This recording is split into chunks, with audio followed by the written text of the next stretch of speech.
Я почна. Да. Ами, това съм аз всъщност, Радостин Христов се казвам.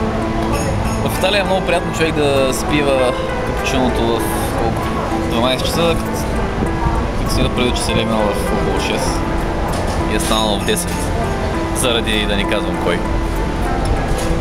Дай на здраве. Нещо друго ще кажете ли, господин Христов? Да, ще ви кажа, млада госпожица. Искам да представя един от най-готините кораби на Mediterranean Shipping Company. Там. Втора камера, дайте приближете отляво. Видяхме половината кораб. Нещо друго да ни кажете за него? Какво да ви кажа, голям, хубав, готин кораб. Няма много пари на него. В смисъл, ние не правим много пари, но доволно, готино. Как се чувствате след първата седмица на кораба?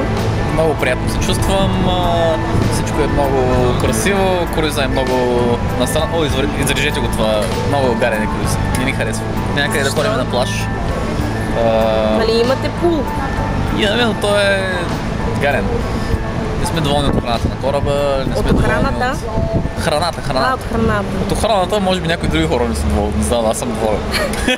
Какво хапвате на самия кораб? Ами хляб с зъби най-често. Много е вкусно.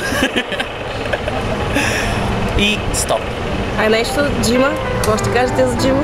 Джима все още не съм се решил да ходя поради проста причина, че младата госпожа, с която съм, не благоволява да ходи и тя също, и аз все още не мога да се Ще ни я представите ли? Да, разбира се, ще ви я представя. Здрасти!